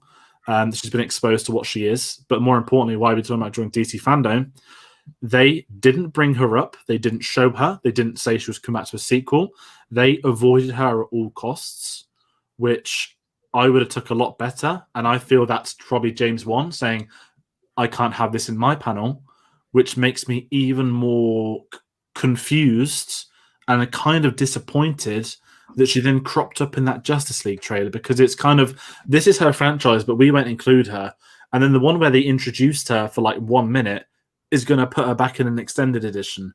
So that's going to even make Justice League very tricky next year. If the case has been and done, and they're going to market that film, are they going to have to start cutting scenes with her? Because they're going to go it again. Yeah, that's the thing. Like, they're going to it's like the Kevin Spacey stuff, right? When they just weren't Christopher Plummer. We're going to get the Christopher Plummer Snyder cut now. Like, who knows? But yeah, it's a very difficult situation. I don't care what remarks I make on the internet. The evidence is out there for you all to see. Audio clips of everything. You can match audio clips to events, historic events. Read up on it all you want to do. It's quite clear what's happened. And a lot of things rest on this. I've not watched the first film. I just didn't see it at the cinema. Since all this allegation crap, I've just refused to watch it. If they turn around and say she's going to be in the sequel, then I'm will not watch that on principle either. I'm quite strong with things like that. And that also means I'm never going to visit this one. So sorry, James Wan, if you're watching. You did the right thing yesterday. But there's a very big decision for DC to make right now. Some recast, Disney recast, simple. Yeah, recast. It's not that important role. It's not that important a character. It's not even a good actress, as Johnny Depp said. He'd never even seen her in a film before he married her. But yeah, that's all I'm going to say on that, because I could talk for hours, because me and you have had some good conversations. Definitely, I'm sure we'll have some more next year as well. But Brinsley says she sounds like an absolute nutcase. I think that's a bit of an understatement, but absolutely. And I still can't believe a solo Aquaman movie made more money than Justice League. I guess that's the power that a shirtless Jason Momoa has. But let's if you want to get into that one, guys, that's because Bob Iger thought it'd be more financially lucrative to release Solo a month after Infinity War than at Christmas. It would have been that Christmas, and I can guarantee you Solo would have had at least 800 mil, and Aquaman would have had about 700, if that. So, and Bob Iger took responsibility. So a different conversation, different franchise, but that December release date once again proves how lucrative a December release date is and how embarrassing Justice League was. And what about other rumors as well? Like, the last thing I'll say is that I remember where there was talking about doing, James Wan was going to direct a spin-off to Aquaman called The Trench, which was going to be a horror film. There's a sequence where there's like these weird zombie-like fish things, and they're all like clawing from the depths. And he was going to do a solo film based on them. Why? No mention of that, so I'm assuming that's on the cutting room floor at the moment, but watch this space. That's all the information we have on Aquaman. I do not care about this Aquaman at all. I think the world and everything, the actual underwater environment itself is very cool, has a lot of potential. With the writing, with the direction, with the casting they have, no pun intended, dead in the water. Actually, pun entirely intended. Right, we have... Oh, hang on. One final one from No Eyes Bunny. Character is important, but they need to recast. Then let's hope they do. For many other people's sake. I think there's people that could do it, to be honest. Yeah, that kind of role, that very physical role, like maybe, I don't know, Evangeline Lilly, maybe. She probably a little bit too old for the character, I'm not sure. Just there's names out there they could easily get for that character. But speaking away from that catastrophe, let's move on to the main event. There is going to be a video on this. I'm going to give him a spoiler. It's about 30 minutes, I believe you've told me. Yeah, it's about 30 minutes. I was like analyzing little clips in the background. It's the whole 9 yards. It's all of my collective thoughts on the Batman. But my God, look at that logo. Jesus Christ. This is incredible. This is one of my most anticipated films of 2021. And that was before yesterday. I was really hyped for this. Let's do a bit of background. We love the Matt Reeves Apes films. They're phenomenal. Now, when all this shit happened with Justice League, we both wanted Ben Affleck to direct a Batman film. I've always kind of said, I think he only took on the role because he had more interest in directing himself in a Batman film than actually starring in it. I know that sounds silly, but if you can kind of see the angle I'm coming from, he just directed Argo, who won Best Film. He was on this big lucrative directing career, and what a better way to direct and star in a Batman film. He could have written his own story, written everything he wanted. And obviously, you've got some behind the scenes stuff. You've got Justice League, who had problems he's had outside. He went for the divorce. Obviously, he's in a better place now, but he has essentially left the role of Batman, which, over time, Matt Reeves came in as director to replace Ben Affleck. Then it was Ben Affleck's writing. Then it was Matt Reeves is now directing and writing, starring Ben Affleck. Then it was Matt Reeves is now doing his own Batman trilogy. They said trilogy from the get-go. In comes the casting of R. Pats, as people keep calling him. Some people have dubbed this nickname Patman, which is interesting. I was excited for this film. I think if you guys haven't seen Rob Pattinson post-Twilight, because we do need to bring the elephant in the room up, that's one of them. He's done a lot of indie films since. Obviously, we're all going to see him in Tenet this week, his first blockbuster since Twilight. I think the big ones they speak about is Lost City of Z, which Matt Reeves directly brought up as one of the reasons he cast him. Good Time is the very, very, very good film on Netflix done by the Sadfi brothers. He's the lead in that. And obviously, we've all seen The Lighthouse. We love The Lighthouse. He's also great in that.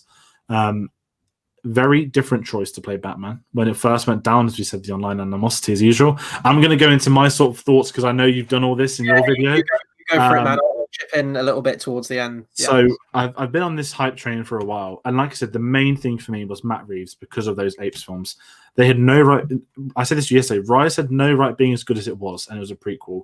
And then what do you get better than one good prequel? Two even better ones. It's a great trilogy, one of the best trilogies of this century so far, because as we always say, there aren't many of them. And I wanted to see how this person wants to approach a Batman film. And he said from the get-go he wanted it to be neo-noir. He wanted Batman to do detective work because we hadn't seen that in films, which is damn true. As much as I love the Dark Knight trilogy, the only detective work we get in the trilogy is the finding out about the gun ballistic thing in the Dark Knight, which to me still doesn't make sense. Don't mind. But I've been sold on this. And then filming rumors. Then the cast starts getting underway. You've got kind of gutted Andy Serkis isn't playing Penguin. He's playing Alfred, but we knew Andy Serkis would be in it. Enter Paul Dano as Riddler, who is the greatest weirdo you can ever cast in a film. If you guys want a bit of references to watch, if you guys really want to get into these, I'm going to keep listing films as I go to them. There Will Be Blood, if you can sit through the whole thing. If not, watch the final scene. And Prisoners, there's your Riddler. There's your psycho freak. And he's going to be phenomenal in this role. Wise Bunny says, I'm glad that the Riddler is being shown more. Definitely a villain long overdue for an updated live on-screen character, I think. Jim Carrey was fine for that universe, but there's so much more you can do with Riddler, and it looks like we're finally getting that very kind of David Fincher 7-esque, this whole murder mystery. Looks very grimy, sleazy, dirty, and I can't wait for it. Looks great. And we get unrecognizable Colin Farrell as Penguin. But this is before yesterday. They're filming in Liverpool. If you guys want a shithole, then go to Liverpool. Don't care if you live there. I think I sent you a message or something. Like, if there's one place where Batman's tires are going to get robbed, it would be Liverpool. And Matt Reeves kind of said that, like, we're going to enhance Liverpool via CG to be our Gotham City. Big statement. And I'm all for that because it does have that punk vibe and thieving and all that sort of stuff. So, swiftly moving on. Yesterday blew me away. The trailer leaked online an hour before. Warner Brothers accidentally released it on one of the country's streaming DC Fandome. So one country just randomly had the trailer appear an hour early. Mm-hmm. It's online within a minute. We see the 10-second punching clip, which you've all seen now. And I was really sold on this. And I thought, do I go to bed or do I watch the panel? I was like, I'm going to watch this panel because I need to see what's said. And we get Matt Reeves speaking for 20 minutes. And every single word that came out of that man's mouth, I'm not going to say is calculated in precision. This is a guy that knows Batman. This is a guy that knows the world he's taking on. This is someone that wants to tell a story. He knows he's not telling it across one film. He says, I'm going to introduce characters for your films that they're not right now the baddies that you know, but they will become them over the duration of these, aka Catwoman, Penguin, I think are the big two. Rumors of Harvey Dent for a very long time, but no one has been cast yet. And Matthew McConaughey was the big name rumored for that from the get-go. So I was just really excited. Every time he spoke about it, I was just buzzing like, this guy gets it. And it's what you said as well to me. This guy gets it. And I do like Zack Snyder, and we know he's a big fan of this, but And to be fair to him, I saw a tweet this morning of someone that, you know, Matt Reeves in his interview that I'm excited to see Batman next year on Justice League, because I think it's only fair that Zack Snyder gets to release his vision and his character. And you had Zack Snyder say kind of the opposite, the same thing, that I'm very excited to see Matt Reeves' take on the Batman, because I want to see his interpretation of it. I think Batman's the same as Joker, that you reach this point where there's been so many takes on the character. Each one not just needs to differ, but does differ. And because the character has that gravitas, there's so much you can do. It's almost like Bond, where you've reached a point where there's a new director in Batman and you want to see how they do it before you judge it. And everything about this is incredible. I'm just going to say it. I know it's a 2-minute trailer, and I know I'm oversaying things, but the film 25%. I was going to say, yeah, it started in trailer out like this and this good, which looks like the whole film's complete. Yeah. It really does from the trailer, like you wouldn't know. It's incredible. Like they're not even over halfway finished yet. You know? And I'm happy to finally go into that boring alleyway of scoops. If you guys want a scoop, filming restarts on September the 2nd. Absolutely meaningless, because we know it's going to restart soon, but that is the date if someone wants to pounce on that and try and sell it as an unnamed source. No hiding from me. And obviously what he'd also said is that he didn't want to do an origin. The big thing is this is set in year 2. He wants Batman to he doesn't want to do another origin story, which is great, because it reaches a point when, you know, every film has many of them. Even Joker had a Batman origin story, for God's sake. But he said he wanted to naturally have the character grow and stumble, experiment doing his crime fighting, try new things. And that's quite a new take. We haven't really seen that. Even if you look at the Batman Begins, he's got his fighting style the moment he's in the cowl. Look at Batman, he knows his fighting style. They've always got their styles from the get-go. But this is a Batman who is Batman, but he's not fully there yet. Then I'm very intrigued by that concept, and if he's going to learn through it. So he sold me on absolutely everything he spoke about. And then before we even talk about the trailer, I want to very quickly bring up the Gotham TV series. Not that Gotham that ran for like 6 years. The rumor came out about 3 months ago that Matt Reeves was going to produce and showrun a Gotham detective TV series, and everyone kind of groaned, myself included, because we've just had Gotham, we've just had young Commissioner Gordon. Why do we need another police series set in the Batman world? And I thought yesterday he sold me on the spot. He says, this Batman's about fighting the corruption and crime empires.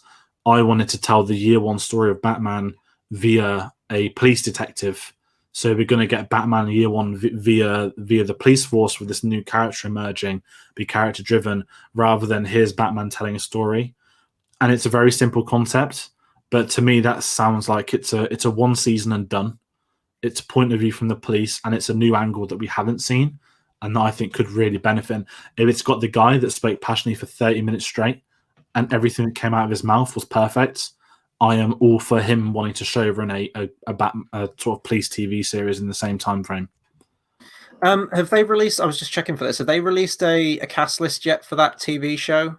Nothing yet. It's literally just in pre-production.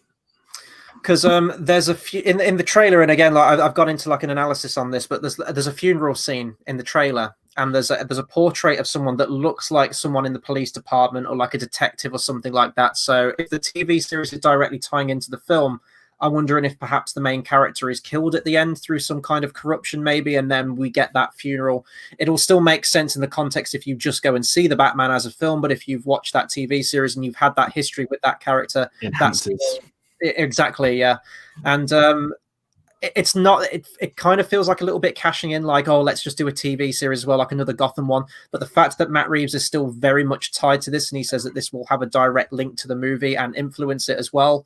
Batman won't be the focus, but saying that the series is going to be set during year 1, so it's going to be very ground level, very street level, and sort of like the hearsay and the Chinese whispers of what everyone's talking about the Batman character, which is going to set the stage nicely for when you go to the movie as the civilians take on who the Batman is. He mentioned that he is still very much starting out. Some people don't know if he exists or what to think of him, really.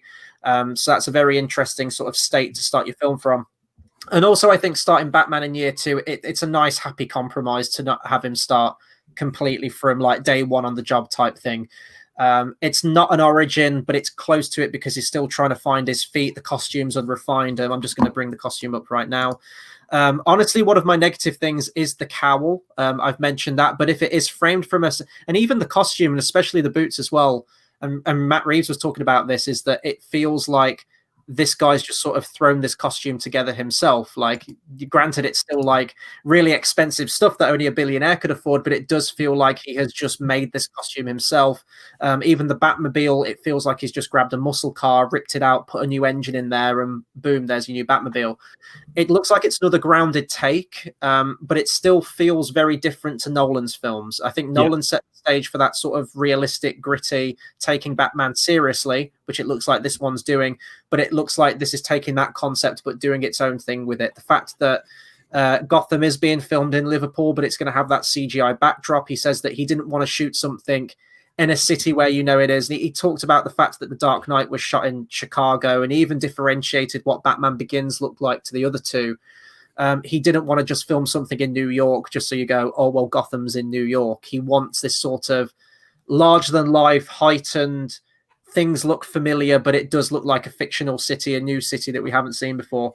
I've talked to death about this thing already today. The video will either be coming tonight or probably tomorrow, maybe, or even Tuesday some point.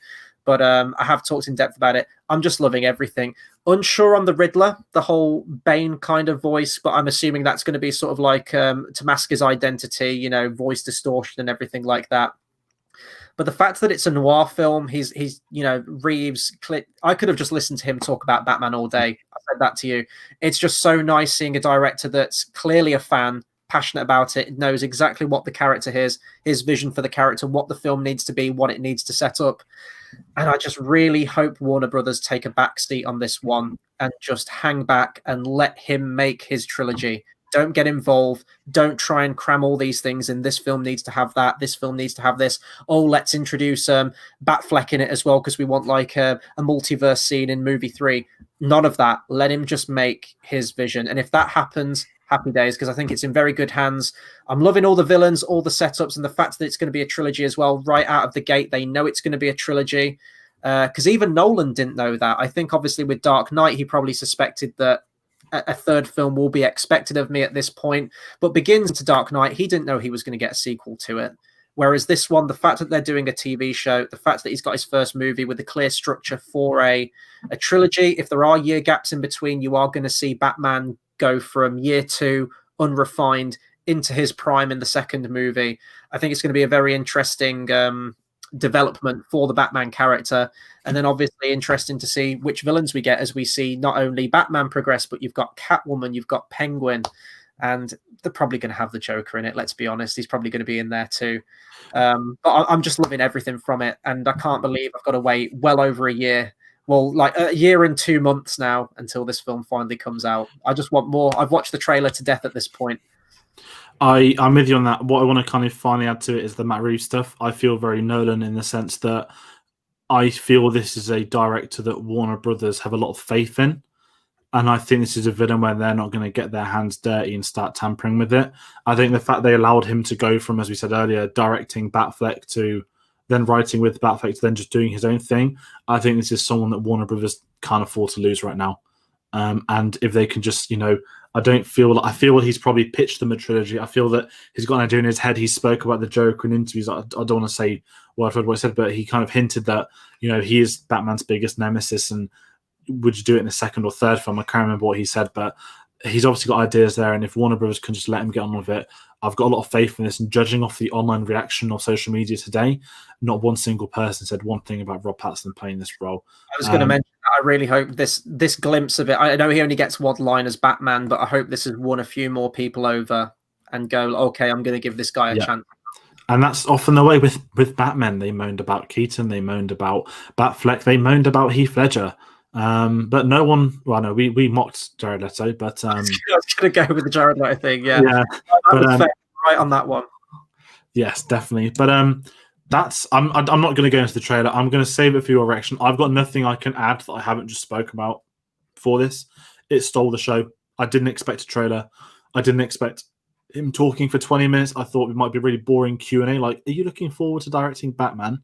This is what comes into my criticisms of the games earlier was this is new territory, so we need to know the territory. We don't need to take fan questions yet because we haven't reached a point to take fan questions. So I'm just going to say Batman stole the whole show for me. I'm very excited. And, it's still crazy we're getting another Batman film in another Batman, but it's nice to be excited for the first one since 2012. I know, it's a weird... it's a very weird... and it still feels new, but the timing would have passed. The era will be there. And when we watch Tenet on Wednesday, I've got a feeling we're going to be sitting there thinking, that's our Batman. I think that's going to be a big thing this week. So I think Rob Pattinson may have just pulled an incredible back-to-back Tenet and Batman thing. But that's everything I'm going to say on this panel. We're kind of wrapping up, I think, the same with you, that we're going to kind of give our final thoughts on the event. As we kind of said, this is an online, at this point in time, a one-off. They call it the Global Experience. They wanted their films, and as a kind of final thoughts for an online event, I thought it was great. We know it was all pre-recorded. I think that was something you can't avoid. You can't run a perfect 8-hour stream risking on live dynamics. Anything can happen. The internet could go. Something might go wrong in the broadcast. So they had to sacrifice the live aspect for pre-recorded stuff, which is, I feel, the sensible thing to do. But the one thing this demonstrated to me last night is that this could easily be DC's Star Wars Celebration. We've been to them. We love them. It's the best way. People are there for one thing only, which is the product. People were watching yesterday for DC. I think they could easily get rid of San Diego. I think the times are changing. Coronavirus might escalate this. This is something that Kevin Feige said he wanted Marvel to do, was to do his own convention. Certainly, I think DC can take something away from this, that they're big enough and they've got enough to show where if they wanted to make this an annual event, they could. Whether it stays online, whether it's in person, I don't know. But personally, I think these were steps in the right direction. There is still a lot they need to get right. There is still a lot they have to show to get me fully, I'm on board fully with the Suicide Squad. I'm on board fully with Batman. But many others, I've still got that question mark. And the question mark is sort of asterisk DC EU question mark. So they've still got a long way to go. But last night was probably the best thing DC have done in as many years as I can remember. Yeah, no, I'm completely with you on it as well. I thought that the event itself moved very swiftly. I like that they released the schedule, and like as a viewer, you can sort of drop in, drop out. Like, well, I'm not fussed about Aquaman, but I'll watch Batman at this time, and it was all clearly laid out and everything. So I thought that was very efficient. There was some cringeworthy moments on the stream. You always kind of admit these things. I love Will Arnett, but my God, he was absolutely intolerable on the Suicide Squad portion of the stream. But I could see this working very well in person. I'd certainly go to something like that. Definitely, I think that the atmosphere would be great. Like costumes, everything like that. And again, you could drop in and drop out with the kind of information you want. Definitely. And if they get on it quickly, they're ahead of the game with Marvel. Not to always put it but they are the natural biggest competitor in that industry in terms of the comics and the films and everything like that. But no, was very impressed. But I'm kind of with you. You've got a lot of years, to make up for, and I'm excited for a lot of the things. Batman's always going to be the one that I'm always excited for. Not sure whether hype, apart from that, not sure whether hype is the right word, but it's definitely intrigue. I'm interested to see what these projects can do, and if they can nail it, and if they can do it, fair play to them. I'll be the first one to own up to it for doubting them, but hopefully they can sort of get into gear now and sort of start having movie after movie, just knock it out the park, because I want to see DC do that. But yeah, absolutely. No Ice Bunnies, but Batman was the best. Wonder Woman would have been if they showed Cheetah more. For better or worse, if they showed Cheetah more. I think from what they showed, we didn't get enough. I've got a feeling it's going to be she's turned into the Cheetah in the final form, in the final act for the final battle. I was worried she was leopard print throughout the majority. It's going to be that, isn't it? It's going to be fist fight, and then in the last, it's going to be like Ares essentially at the end of the first film. Yeah, so like I said, I'm looking forward to it. As we kind of said, it feels like a long time ago now, but that first trailer sold us everything we needed to on that one. But any of you guys watching, thank you for commenting along with us. This has been a very different video. It's been nice to actually have film news because we haven't had anything. We're now having trailers coming out loads. Cinemas, as we said, are starting to reopen. We're going to get more and more trailers. Next thing you know, it's going to be reviews for, at least one of these films in the next few months, I guess. we've got things coming away. So as usual, guys, if you enjoyed tonight, if you're new to the channel, if you found us through the fandom, do like, comment, and share, subscribe. That does help us. We're trying to achieve our goals. That would be great. And if you want to see more from us, if you want to see what else we sort of do, the best way to follow what we're doing is on Facebook at Cinema Savvy, on Twitter at cinema_savvy, and on Instagram at cinema_savvy. As I mentioned earlier, we've got a link in the description for TeePublic below. But as usual, guys, this is Christopher Nolan month. We're making an exception for a couple of DC things. I guess it ultimately does tie to him to one respective or not. But tomorrow is our Dunkirk review. It will be going live at 8 p.m. British Standard Time. That's 12 p.m. PT, 3 p.m. ET. I'm going to bring up the Nolan schedule one more time for you all because we almost can't do it anymore. Dunkirk review tomorrow, Tenet review Wednesday, spoiler-free Tenet review, and much more. And alongside this, we have Chris's discussion video on the Batman trailer and also on the Justice League trailer and Wonder Woman. So keep on out for that. If you really want to know, there's an alarm button. Take calls at the bell. I don't know why we always say that, but that will go straight to your phone, emails, whenever we go live. If you want to watch them videos straight away, then do click that. They will make their way to your phone. So that's everything I can say. It was good fun. Yeah, no, absolutely. It was good to get this done. I think we had to sort of break the mold a little bit with the Christopher Nolan month. We had to. There was a lot of news to do, and definitely a lot of talking, conversation topics. So take the conversation to the comments down below. We'll continue to reply to comments for anyone who comes in. I have nothing new to add. So thank you to everyone who joined us today, Brinsley and No Eyes Bunny, and we will see you on the next video. Take care.